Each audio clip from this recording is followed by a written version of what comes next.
दोस्तों, भारत से सटे समंदर अपने आप में कई रहस्य समेटे हुए हैं। समंदर के नीचे आज भी बहुत सी साइट्स दबी हुई हैं, जिनके बारे में शायद किसी को नहीं पता।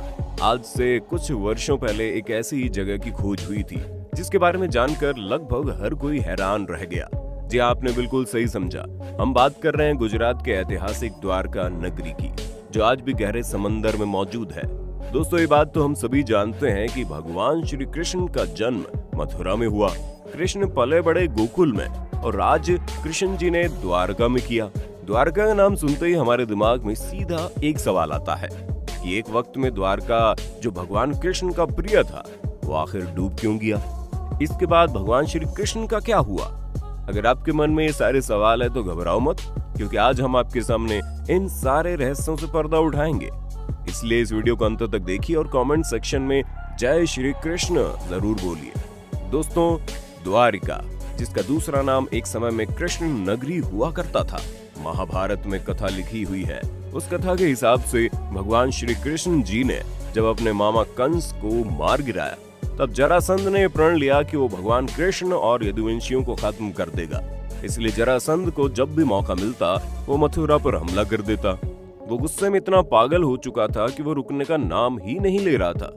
इन सब हमले को देखते हुए भगवान श्री कृष्ण ने मथुरा को छोड़ने का निर्णय लिया।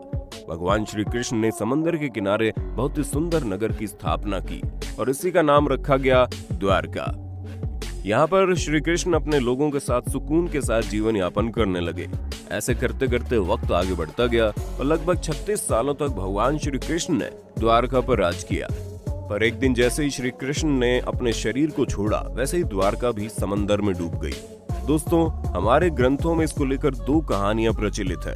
सबसे पहली माता गांधारी का श्री कृष्ण जी को श्राप देना और दूसरी कथा है श्री कृष्ण के पुत्र को ऋषियों द्वारा दिए गए श्राप की। चलिए सबसे पहले आपको गांधारी की कहानी सुनाते हैं। अब जैसे ही महाभारत का युद्ध खत्म हुआ, महर्षि व्यास के शिशु संजय ने जब गांधारी को ये बताया कि पांडव अपने साथियों और द्रौपदी के साथ हस्तिनापुर आ चुके हैं, तो गांधारी को बहुत ही ज्यादा दुख हुआ। पर फिर कैसे भी करके उन्होंने अपने आप को संभाला। लेकिन जब गांधारी को ये पता चला कि पांडवों के साथ श्री कृष्ण भी थे, तो गुस्से से आग बबूला हो उठी। गांधारी इतना ज्यादा गुस्से में हो गई कि वो बदला लेने के बारे में सोचने लगी और इसी वजह से उन्होंने श्री कृष्ण को श्राप दिया। श्राप में उन्होंने कहा कि अगर मैंने कभी भी अपने आराध्य की सच्ची मन से पूजा की है, तो बिना किसी स्वार्थ के पतिव्रत को निभाया है, तो जिस प्रकार मेरे कुल का नाश हो गया है, ठीक वैसे ही तुम्हारी आंखों के सामने ही तुम्हारे कुल का नाश हो जाए। तुम्हारे सामने तुम्हारी प्रिय द्वारिका नगरी समंदर में डूब जाएगी। ये सब सुनने के बाद भगवान श्री कृष्ण ने गांधारी से कहा कि माता, कब से मैं यही सुनने की प्रतीक्षा कर रहा हूँ। आपके द्वारा दिए गए श्राप को मैं तहे दिल से स्वीकारता हूँ। बस इतना बोलने के बाद वो द्वारका नगरी की ओर चल दिए। श्री कृष्ण के पुत्र सांब अपने मित्रों के साथ हंसी ठिठोली कर रहे थे। उस समय महर्षि विश्वामित्र और कण्व ऋषि ने द्वारका में प्रवेश किया।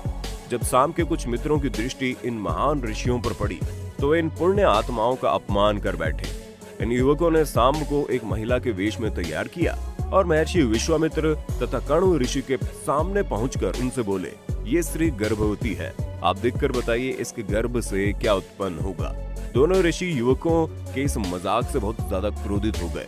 उन्होंने कहा कि इसके गर्भ में एक मूसल उत्पन्न होगा, जिससे तुम जैसे दुष्ट, असभ्य और क्रूर लोग अपने समस्त कुल का नाश कर लेंगे।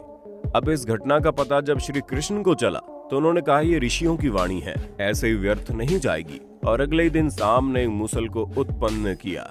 इस मूसल को राजा उग्रसेन ने समुद्र में फेंकवा दिया और साथ ही श्री कृष्ण ने नगर में घोषणा करा दी, अब कोई भी नगर वासी अपने घर में मदिरा को नहीं बनाएगा, क्योंकि कृष्ण ऐसा नहीं चाहते थे कि उनके कुल के लोग और संबंधी मदिरा के नशे में कोई भी गलत व्यवहार कर परिवार सहित एक दूसरे का नाश कर बैठे। क्योंकि ये बात जानते थे कि ऋषियों की वाणी तो सच होनी है। धार्मिक पुस्तकों के हिसाब से महाभारत युद्ध के 36वें वर्ष में द्वारका नगरी में बहुत अपशगुन होने लगे थे। कान्हा ने सभी यदुवंशी पुरुषों को तीर्थ पर जाने के लिए कहा और इस पर सभी लोग द्वारका नगरी से तीर्थ के लिए निकल भी गए। पर विश्राम के दौरान किसी बात पर ये लोग आपस में भिड़ गए और ये बहसबाजी झगड़े में बदली और झगड़ा मारकाट में बदल गया। और इस दौरान ऋषियों का श्राप इस रूप में फलीभूत हुआ कि सांब ने जिस मूसल को उत्पन्न किया, उसके प्रभाव से प्रभास क्षेत्र में खड़ी एरका घास को लड़ाई के दौरान जो भी उखाड़ता वो एरका घास मूसल में बदल जाती, और वो भी मूसल जिसका एक बार व्यक्ति के प्राण लेने के लिए पर्याप्त था। अंततः इस लड़ाई में श्री कृष्ण के पुत्र प्रद्युम्न भी मारे गए। जब ये सूचना मिलते ही कान्हा प्रभास क्षेत्र पहुंचे और अपने पुत्र के साथ प्रियजनों को मृत देखकर श्री कृष्ण ने क्रोध में वहां खड़ी एरका घास उखाड़ ली और हाथ में आते ही उस घास ने मूसल का रूप ले लिया। लड़ाई में जो लोग बचे रह गए थे, जिन्होंने अपने परिजनों को मारा था, श्री कृष्ण ने एक एक वार में उन सभी का वध कर दिया। अंत में सिर्फ श्री कृष्ण, उनके सारथी दारुक और बलराम बचे। इस पर श्री कृष्ण ने दारुक से कहा कि हस्तिनापुर जाकर अर्जुन को यहाँ ले आओ।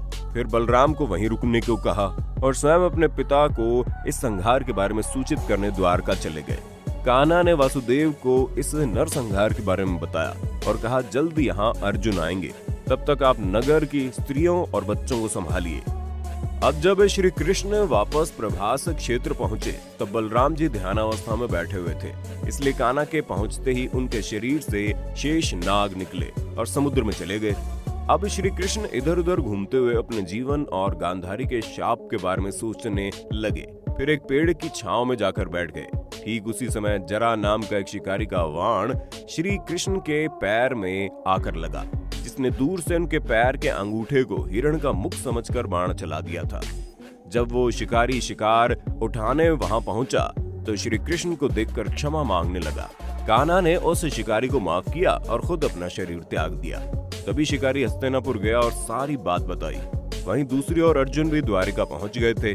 जैसे वो महल में पहुंचे, उन्होंने वहां रानियों को देखा तो उनकी आंख में आंसू निकल आए। इसके बाद अर्जुन वसुदेव से मिले।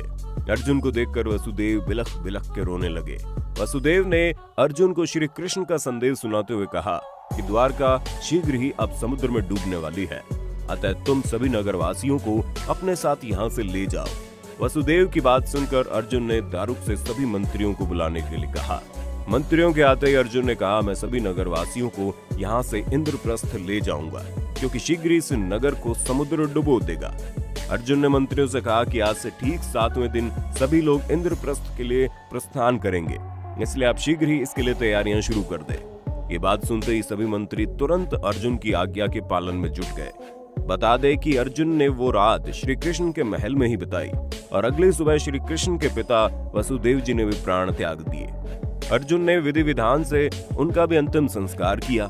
वसुदेव जी की पत्नी देवकी, भद्रा, रोहिणी और मदिरा भी चिता पर बैठकर सती हो गई। इसके बाद अर्जुन ने प्रभास तीर्थ में मारे गए जितने भी यदुवंशी थे, इन सब का भी अंतिम संस्कार किया और ठीक 7वें दिन अर्जुन श्री कृष्ण के परिजनों तथा सभी नगरवासियों को साथ लेकर इंद्रप्रस्थ की ओर चल दिए और उन सभी के जाते ही द्वारका नगरी बिना किसी देरी के समुद्र में डूब गई।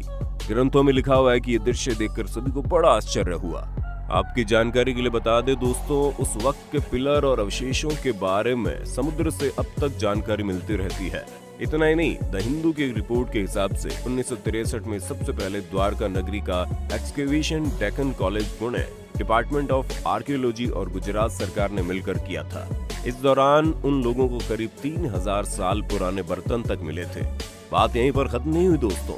इसके तकरीबन 1 दशक बाद आर्कियोलॉजिकल सर्वे ऑफ इंडिया के अंडर वाटर आर्कियोलॉजी विंग को समंदर में कुछ तांबे के सिक्के और ग्रेनाइट स्ट्रक्चर भी मिले और इसके बाद पूरे द्वारका नगर को भी खोज लिया गया। है ना हैरानी की बात दोस्तों। हम उम्मीद करते हैं दोस्तों आपको पता चल गया होगा कि आखिर द्वारका नगरी क्यों और कैसे डूबी। आप अपनी राय कमेंट में देना। वीडियो पसंद आए तो वीडियो को लाइक, अपने दोस्तों में शेयर कर देना। बाकी ऐसे इंटरेस्टिंग वीडियोस के लिए चैनल को सब्सक्राइब करना ना भूलें।